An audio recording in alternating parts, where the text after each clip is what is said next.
Je n'aurais jamais pensé me retrouver dans cette situation.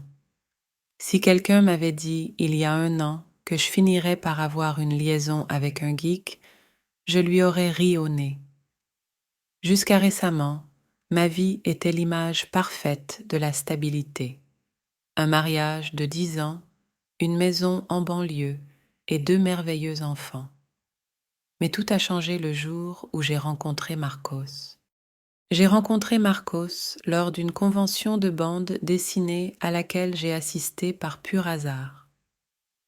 Ma petite sœur, passionnée par tout ce qui touche au monde geek, a insisté pour que je l'accompagne car son copain ne pouvait pas y aller. J'ai accepté à contre-cœur, pensant que ce serait une journée d'ennui sans fin. Mais, à ma grande surprise, la convention s'est avérée plutôt divertissante. Marcos était sur un stand vendant des figurines rares. Son look était typique d'un geek. Des lunettes épaisses, un t-shirt avec un personnage d'anime dessus et un sourire nerveux mais charmant. Nous avons commencé à parler lorsqu'il m'a vu parcourir sa marchandise. Au début, notre conversation était superficielle, parlant des chiffres et de l'événement en général.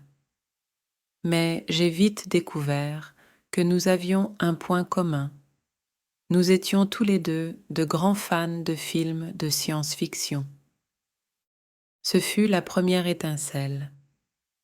Durant l'événement, nous nous sommes rencontrés à plusieurs reprises et chaque conversation était plus profonde que la précédente.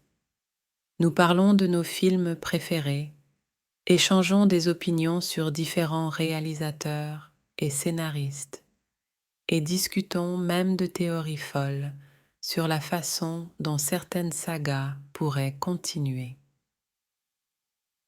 À la fin de la convention, nous avons échangé nos numéros de téléphone avec la promesse de rester en contact. Je ne m'attendais pas à avoir de nouvelles de lui, mais le soir même, il m'a envoyé un message. À partir de là, nous avons commencé à parler tous les jours. Au début, il s'agissait simplement de conversations sur nos passe-temps communs, mais peu à peu, elles ont commencé à devenir plus personnelles. Il m'a parlé de son travail dans un magasin de bande dessinée et de son rêve d'ouvrir un jour sa propre entreprise. Pour ma part, je lui ai parlé de ma famille, de mes enfants et de mes frustrations au travail. Mon mari, Carlos, a toujours été un homme bon. Il travaillait dur pour nous soutenir et était un père attentionné. Mais avec le temps, notre relation est devenue routinière. J'avais l'impression que nous étions devenus colocataires plus qu'un couple. L'étincelle qui existait autrefois entre nous s'était éteinte et nos conversations se limitaient à l'essentiel, les enfants, les factures, le travail. Marcos, en revanche, m'a fait me sentir vivant. Cela m'a rappelé ce que c'était que de rire insouciant et de s'enthousiasmer pour des choses apparemment insignifiantes. Un jour, après des mois de messages et d'appels, nous avons décidé de nous réunir en dehors de la convention. Nous nous retrouvons dans un café caché dans une rue calme, loin des regards indiscrets. Au début, j'étais nerveux, mais dès que je l'ai vu, toutes mes peurs ont disparu. Nous avons passé des heures à parler, à rire et à profiter de la compagnie de chacun. C'était comme si nous étions dans notre propre monde, inconscients de tout le reste.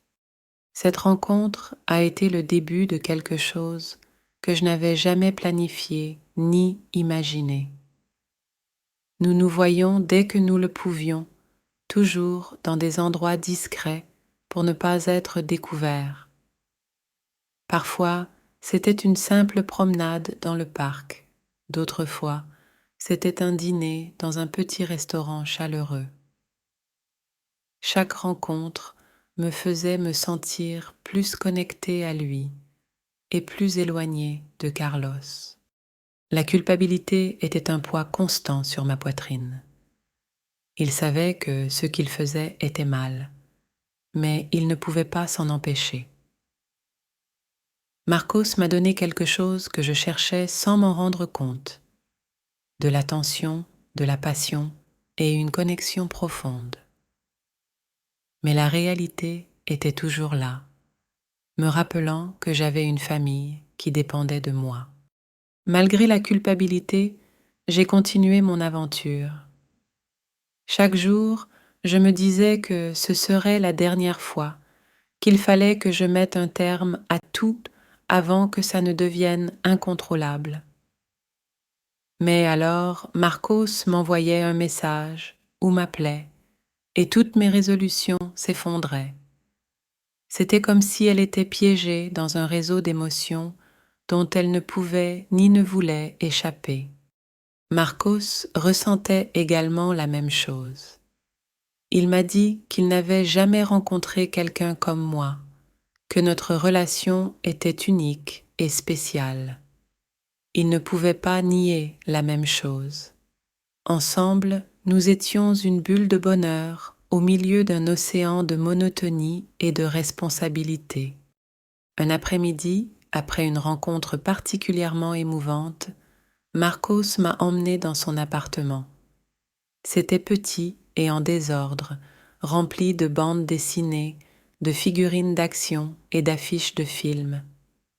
Ce chaos avait son propre charme, reflétant sa personnalité passionnée et légèrement chaotique.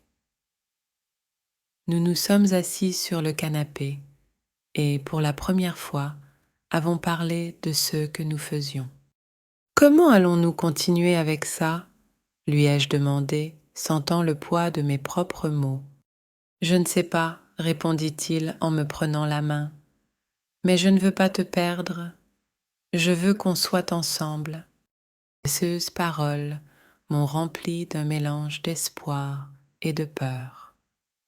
Comment pourrais-je même envisager de quitter ma famille pour quelqu'un que j'avais connu si récemment?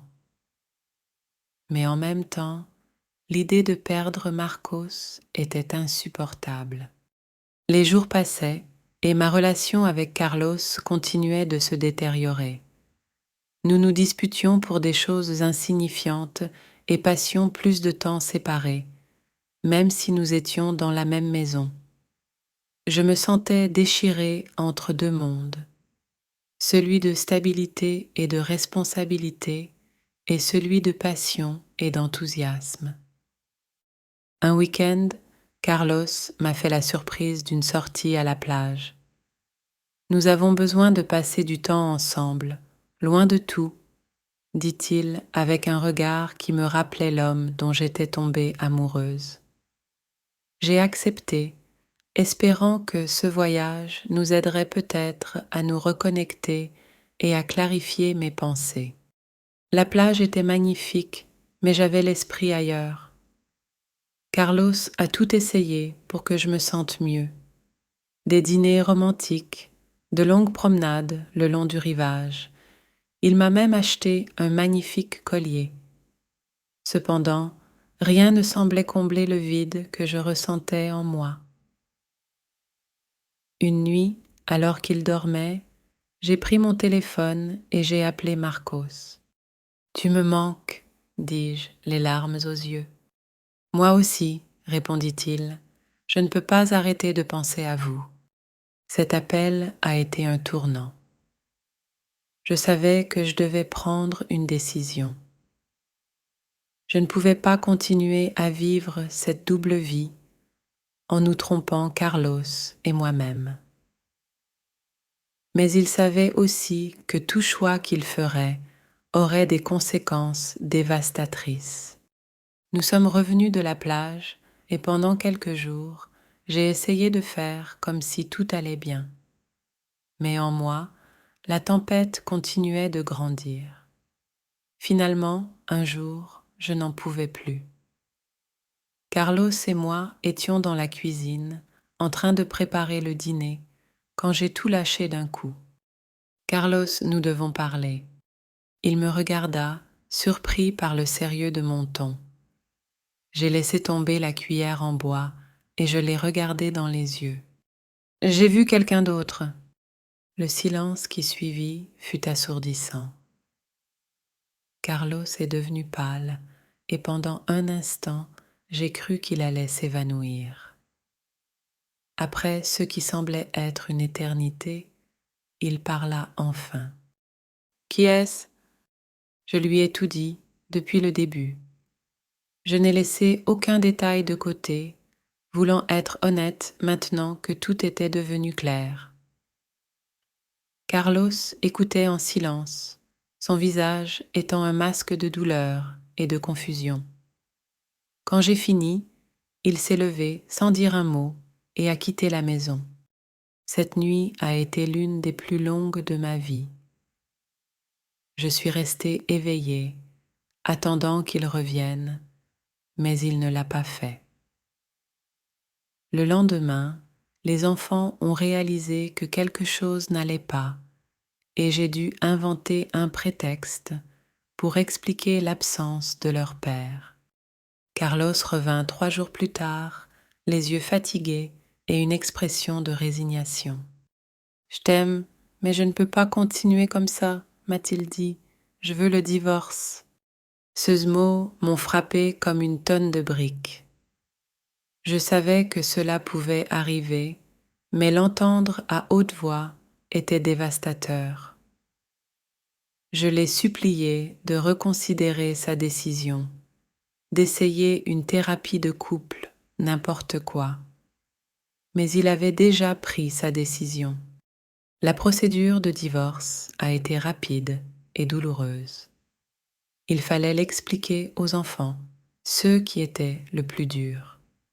Voir leur visage confus et triste m'a brisé le cœur en 1000 morceaux. Carlos a déménagé dans un appartement voisin pour pouvoir être proche d'eux et nous avons conclu un accord de garde partagé. Malgré tout, j'ai continué à voir Marcos. Il a été d'un soutien constant dans ces moments difficiles, mais notre relation a également changé. L'excitation et le mystère avaient disparu, remplacés par la réalité de notre situation. Marcos a essayé de combler le vide laissé par Carlos, mais cela n'a pas été facile. La transition vers ma nouvelle vie a été compliquée. Même si Marcos et moi étions toujours ensemble, la relation n'était pas aussi facile ni aussi idyllique qu'avant. La réalité de notre vie quotidienne a commencé à montrer ses défis. Il était enthousiasmé à l'idée de m'avoir pour lui tout seul, mais il n'était pas préparé au bilan émotionnel causé par mon divorce et la coparentalité de mes enfants. Marcos a fait de son mieux pour me soutenir, mais il semblait parfois dépassé. Nous avons emménagé ensemble dans un petit appartement et même s'il y a eu des moments de bonheur, il y a aussi eu de nombreux conflits. Marcos n'avait aucune expérience avec les enfants et se sentait souvent déplacé ou mal à l'aise en leur présence. Mes enfants, quant à eux, ne comprenaient pas pleinement notre relation et aspiraient à la présence constante de leur père. J'ai essayé de garder tout en équilibre, mais c'était difficile. Mes enfants avaient besoin d'attention et de stabilité.